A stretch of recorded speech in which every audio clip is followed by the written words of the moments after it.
તો સુરતમાં પૂરની સ્થિતિ વચ્ચે મેયર પોતાની બચાવની મુદ્રામાં છે। એક સાથે 16 ઇંચ વરસાદ પડે તો આવું થાય, આ પ્રકારનું નિવેદન મેયર દ્વારા આપવામાં આવ્યું। જૂન જુલાઈનો વરસાદ એક સાથે પડી ગયો છે તેવું તેમના પોતાના બચાવમાં મેયર દ્વારા કહેવામાં આવ્યું છે।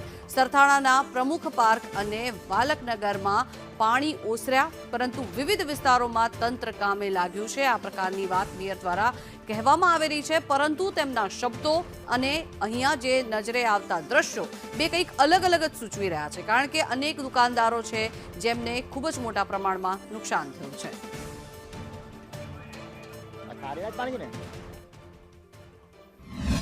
સુરતમાં ખાડી પૂરની સમસ્યા સર્જાય છે। સતત 2 દિવસથી ત્યારે હવે ધીરે ધીરે પાણી ઉતરી રહ્યા છે, ત્યારે સુરતના મેયર અહીં આવી પહોંચ્યા છે। જોઈ શકાય છે કે મેયર અહીં આવી પહોંચ્યા છે।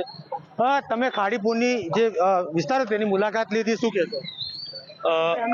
સુરતમાં મોન્સૂનનો 33% જેટલો વરસાદ 2 દિવસમાં વરસ્યો છે। કુદરતનો જે પ્રકોપ પડ્યો છે સુરતમાં, એના હિસાબે ઉપરવાસનો વરસાદ જે પડે છે, સ્ક્રેચમેન્ટ એરિયાનો બારડોલીથી પલસાણાનું બધું જ પાણી ખાડી માર્ગે સુરતમાં આવતું હોય છે।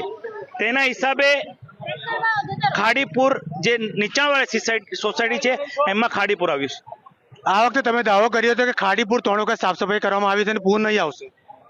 આપ પણ સુરતમાં રહો છો, હું તમને આપના માધ્યમથી જ જણાવવા માંગુ છું કે એક સાથે મોન્સૂનનો 33% વરસાદ જો 2 દિવસમાં પડી જાય તો શું પરિસ્થિતિ થાય।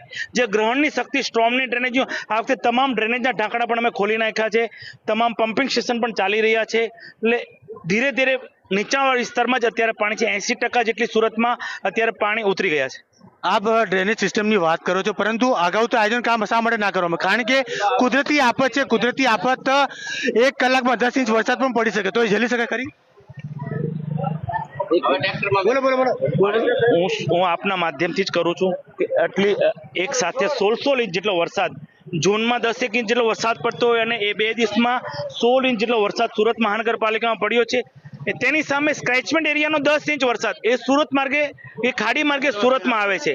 એના હિસાબે જે પેરેલલ ઉપરવાસને ખાડીનું પાણી ઉપરવાસના હિસાબે ખાડી પેરેલલ જઈ રહી છે, એટલે નીચાણવાળા વિસ્તારને પાણી અત્યારે નથી લઈ રહી। મેયર સાહેબ, ખાસ કરીને ઘણું નુકસાન પણ થયું છે, લોકોના ઘરમાં પાણી ઘૂસ્યા છે, તો તેને લઈને શું કહેશો? તંત્ર, તમામ મહાનગરપાલિકાની ટીમ સતત 2 દિવસથી ખડે પગે છે।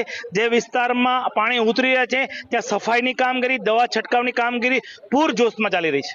પણ લોકો કહી રહ્યા છે જે નુકસાની થયું છે તે તંત્રના પાપે થયું છે।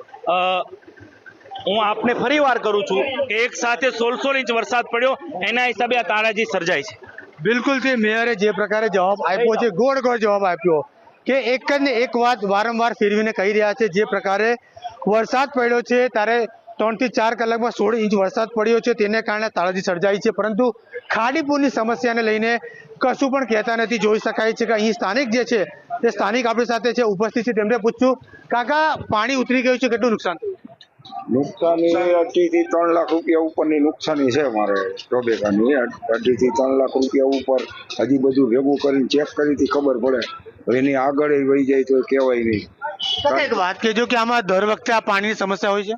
હા, દર વર્ષે પ્રશ્ન। આજ વખતે તો હું છે ઓચિંતાનું આવી ગયું, નકર આટલી નુકસાની નથી થવા દેતા અમે જ, પણ આજ વખતે હા ઓચિંતાનું આવી ગયું। 3:30 વાગ્યા લગી રાતે કાંઈ વાંધો નહોતો અને 4 વાગ્યા 4:30 થયા હતા પાણી પરબરો અંદર ઘૂસી ગયું, એકદમ પાણી આવી ગયું। જોઈ શકાય છે એમનું આ જે કાકા છે તે કાકા છૂટક મજૂરીનું કામ કરે છે અને પાનનો ગલ્લો ચલાવે છે, પરંતુ તેમનું નુકસાની થઈ છે અને નુકસાનીને લઈને તેઓ પોતાની વેદના છે તે વેદના કહી રહ્યા છે। કહી શકાય છે મેયરે જે પ્રકારે સંદેશ ન્યૂઝ સાથે વાત કરતા જવાબ આપ્યો છે, એક ને એક વાત વારંવાર ગોળ ફેરવીને કહી છે કે 2 થી 3 કલાકમાં જે 16 ઇંચ વરસાદ થયો છે તે ખૂબ જ ગંભીર બાબત છે। તો ખાડીપુરની સમસ્યાને લઈને તમે કોઈ પણ પ્રકારની ચર્ચાઓ કરી નથી। જે પ્રી મોન્સૂનની કામગીરી કરવામાં આવી હતી તેની પણ કોઈ પ્રકારની ચર્ચા નથી કરી। તો કહેવા શું માંગે છે મેયર કે લોકોની નુકસાની થઈ છે, તંત્ર કામે લાગ્યું છે, એટલે કહેવા શું માંગે છે એ હજી સુધી સમજાતું નથી। કેમેરામેન ભૂષણ ચૌધરી સાથે જયેન્દ્ર પાંડે, સંદેશ ન્યૂઝ, સુરત।